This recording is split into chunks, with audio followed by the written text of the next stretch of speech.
I didn't know any better, very ignorant. And I just couldn't wait to get to mother care so I could get the big bag from mother care with like all the items in it and show off. And it was a rite of passage, you know, we're all having these kids, you know, we're 16 and pregnant. I mean, it's just what it was. That's the life of the council. Well, not just a council estate, but everything, you know. And that's what I did. I had my kid. I never saw the guy ever again, but I'll get to him in a minute.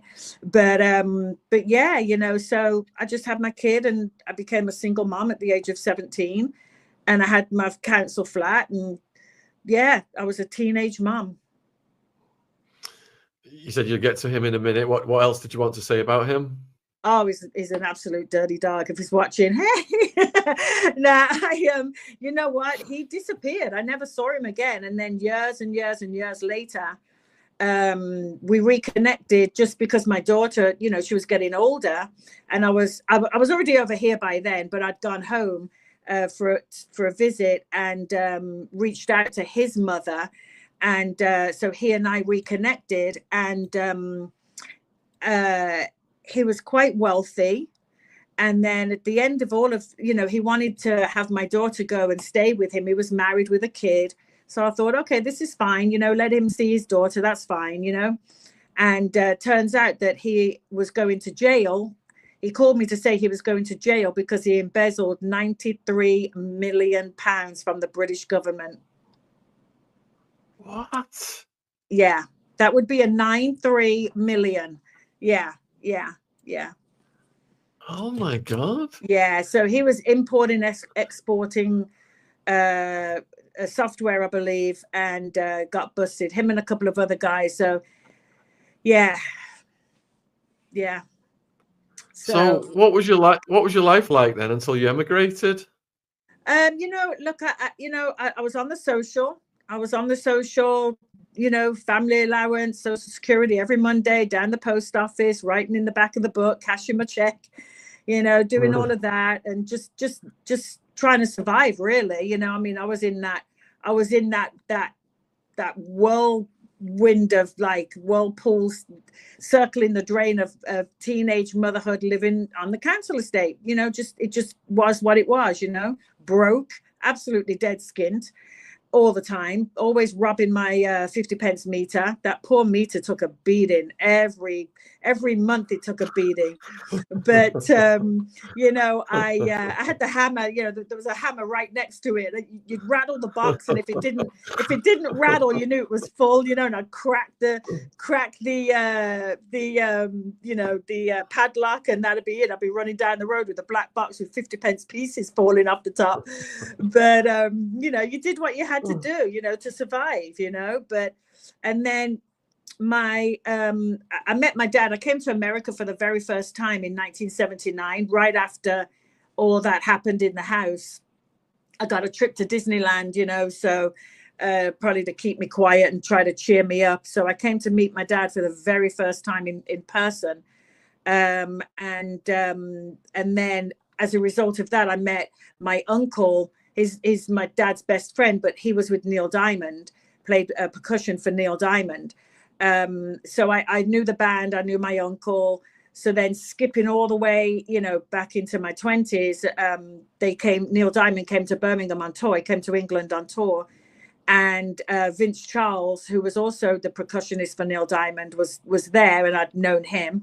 And we just hit it off, and he was like, come to America. And I was like, here goes cracking the meter again. I had to crack the meter just so I could buy some clothes. So he sent me a ticket, and that was it. Me and my daughter were off. Shut the door to the maisonette, left a note for the milkman, and I was gone, out the door. Didn't have to ask me twice. So you've described a pretty bleak life so far. What was the transformation like? Because I know I went to the States in my early 20s. Yeah. You know what? It was wild because I was cashing my social book on the Monday, and on Wednesday night, August 15th, I was standing in a 4-bedroom, 2-car garage house with a swimming pool in the backyard. I'm like, how the flip does this happen? Like, oh my God, I'm living, you know? And it was so funny because back in those days, everybody wanted like the wall unit, a wall unit in your living room, and you were livid, right? You were posh. And this guy, Vince, had a wall unit. And I was just like, as if the pool wasn't enough, the wall unit, I was like, oh, I can't wait to tell everyone I've got a wall unit, you know? So I was like, I was all excited. And then it was massive. It was a massive transformation. You know, like we went on the road. I went touring with him. We went on the road, you know, Madison Square Garden, like big, massive concerts. I mean, Neil Diamond is the man. He still is, you know, and he definitely was. He had a second wind back then, so he was huge.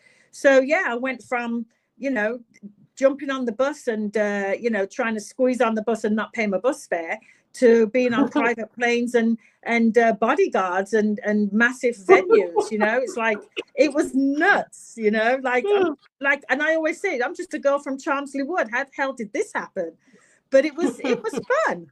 It was fun, you know. It was a lot of fun. I don't know if anyone's ever seen that movie, Almost Famous. If you ever see that movie, it's really good, and it's like that. There's so many moving parts, and you know, you got the band, and you got you know, you just got everything going on. The roadies, the stage, you're flying to the next town, and just things like that. It was a lot of fun. So yeah, it was pretty cool. Pretty cool for a 22-year-old kid. What did they make of your Birmingham accent? You froze on me. Say that again. What did they make of your Birmingham accent? Oh God, you know, it was funny because the first time I went to the grocery store, they were like, you know, would you like paper or plastic? And I was like, oh, I'll just take a carrier bag. And they were like, a what? And I was like, I'll take a carrier bag. Like, no one could understand me.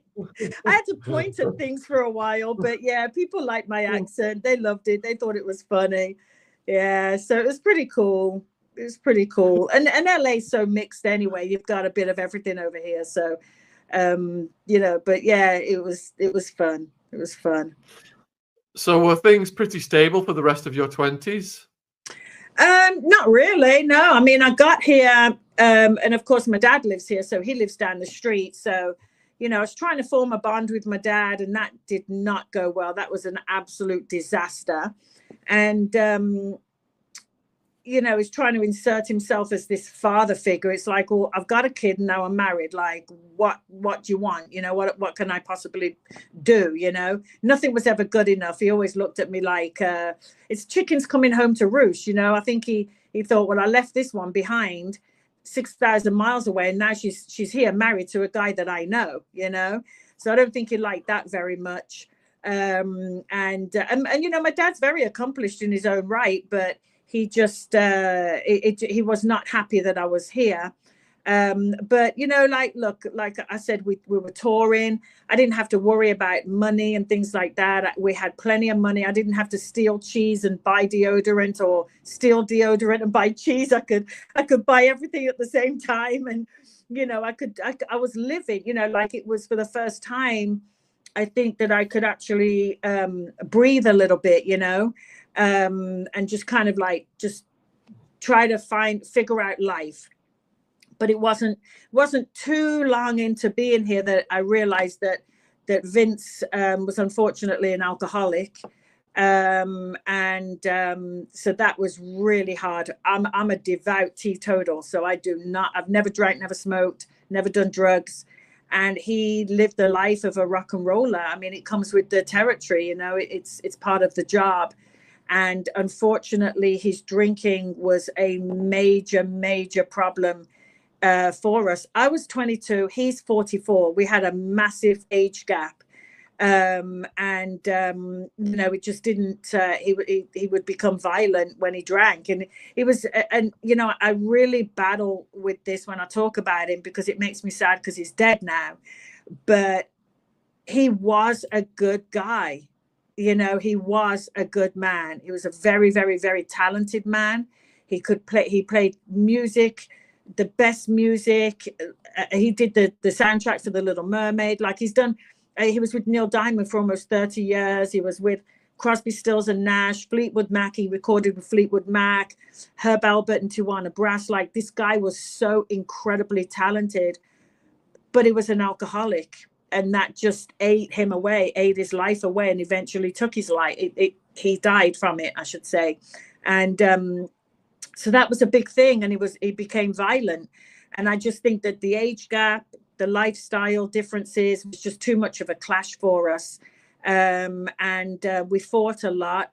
You know, he would put his hands on me and, you know, hit me and things like that. And, you know, and it was quite sad really that it all kind of went belly up.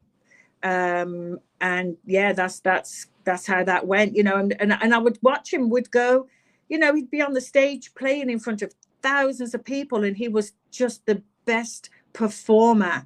Like he was the best, you know, he really was, and he knew how to put on a show.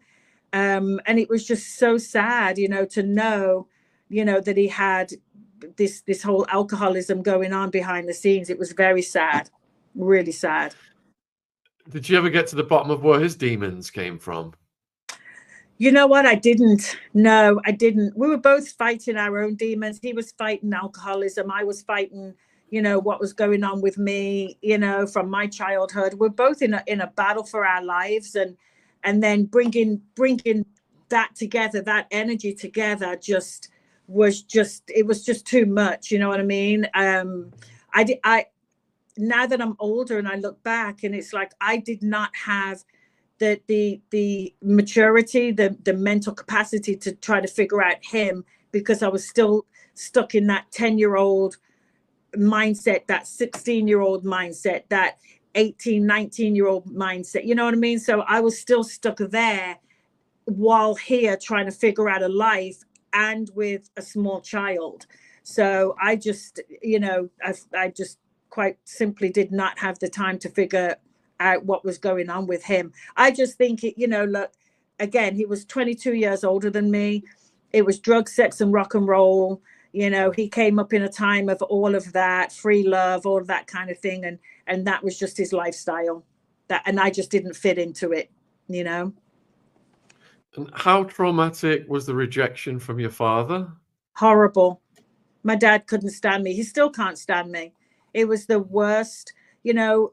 And I also feel that rejection from my mother as well. I feel like my mother, every time she would look at me, I'm a reminder of the guy that didn't come back for her, because it was a one night. They literally had a one night stand. So she didn't even know him, you know. But the rejection from my dad was absolutely awful. He did not like me. I think he didn't like me because I would not do.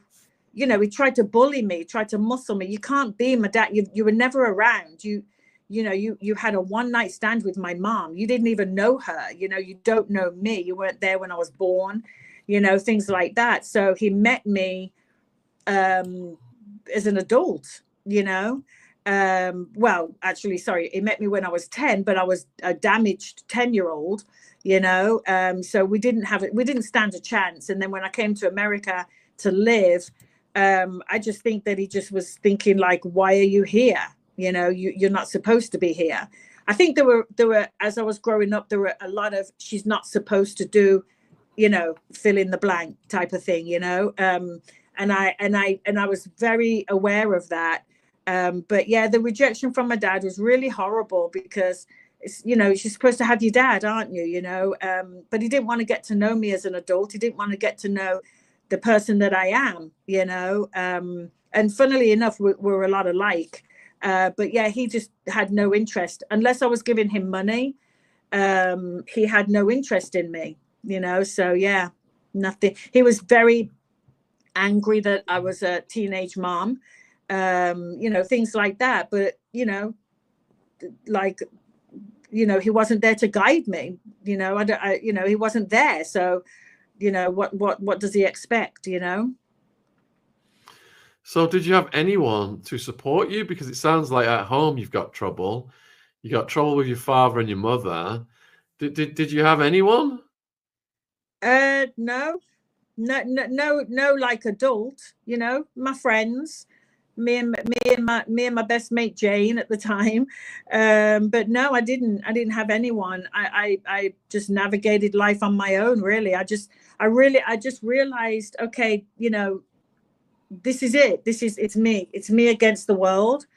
And I'm just going to have to go out there and do what I've got to do in order to survive. And when Vince gave me the opportunity, I knew I wouldn't live in Birmingham for the rest of my life, and I knew that there was something bigger out there for me. Like I legitimately knew that. I always wanted to be a singer. I wanted to be a backup singer for Diana Ross, and I wanted to be a Supreme. But no one told me that they broke up in the 60s. So it's like, you assholes. No one told me, you know. But I did. I wanted to be a singer. I wanted to do all these things. But I knew innately I had this. It sounds super cliche and cheesy, but I had a flame. I had a flicker of a flame. Where there was a flame, there was a hope, you know.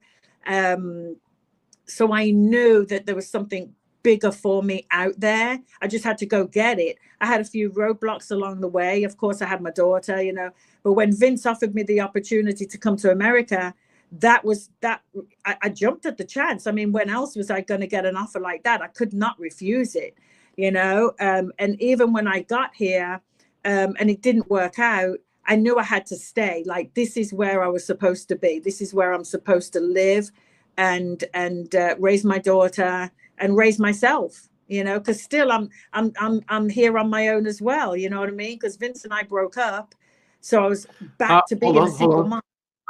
How old were you when you guys broke up, and what caused the breakup? I was 27, and just the alcohol, you know, just the fighting, all of that. I think we were just sick of each other. Yes, so that's what happened. We broke up, and I had to go get a job. I'd never had a job in my life ever, so I went to the mall because I was like, well, where do I started making friends, and I thought, well, where do all my friends work? And it was like, okay, the mall. So I went and got a job at the mall. I got my first job at Nordstrom.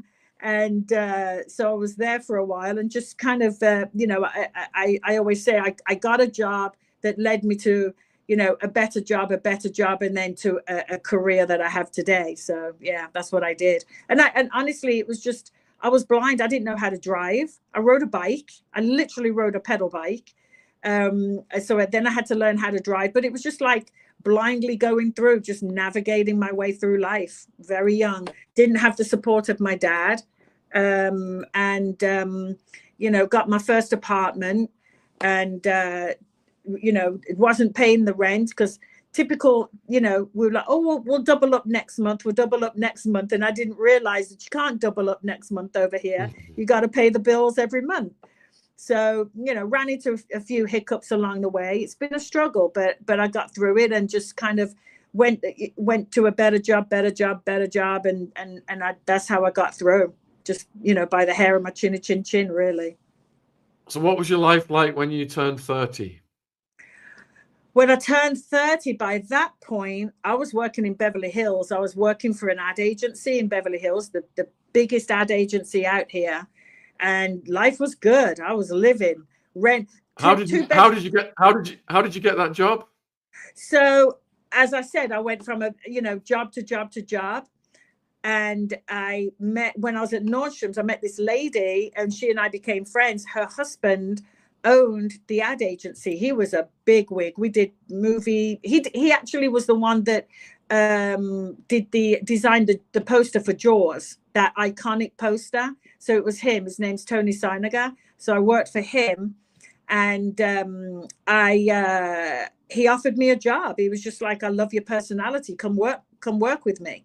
Little did I know at the time he was in a lawsuit where he was getting done for sexual harassment and racial harassment. So I was I was needed, you know, my blackness was needed. I'm like, all right, whatever, you pay me $1,000 a week.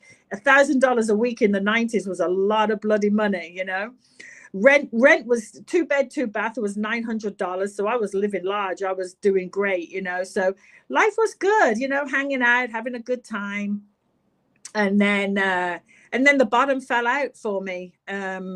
Lost that. He lost his lawsuit. I lost my job because he didn't need me anymore, and started, I was struggling again, and so that was pretty tough. And then right around that time, let's see, well, 2001, Vince died. So that was really, really rough. Vince died then. So yeah, it's coming up actually 24 years next month. How did you find out that he died? What was the communication? Well, my really good friend Carol was married to my uncle, who also was with Neil. And she called me and she said, oh, Vince is in the hospital. So I was like, oh, okay, well, keep me posted. I'd not seen Vince since he left the house. Since we broke up, I'd not seen him again, ever. And she called me back about a week later and she said that he had died. Yeah. And how? He was in the hospital. So it was some kind of, it was alcohol, his liver and all that just gave up. His organs just gave up on him. And yeah, that's what happened. Yeah. So how did you feel at that time? I felt, oh God, if I can get through this, I'm brokenhearted, very sad, very, very, very sad for him. He was so young. He was only 55. I just felt sad, he just, Jack Daniels won, that's how I saw it. He finally got to the bottom of a bottle of Jack Daniels, he emptied the bottle, so to speak. And yeah, very, very sad. It was just a deep sadness for him. And where were you at with relationships in your 30s? Nowhere. Well, I mean, no one to speak of. I've never had anyone really. I was, dating a couple of people here and there, but I'm laughing because I'm about to tell you who I was dating. I dated Stevie Wonder for a while. What? What? I did. It came full circle. So, because so my dad was Stevie's drummer, and they went. So back in the 60s, obviously, they went to Boston, Lincolnshire. That's where my dad met my mom, and then my mom spent the day with my dad and Stevie and all that, and here I am, right? But so then all these years later, he goes to the same church as my best friend over here, Brenda.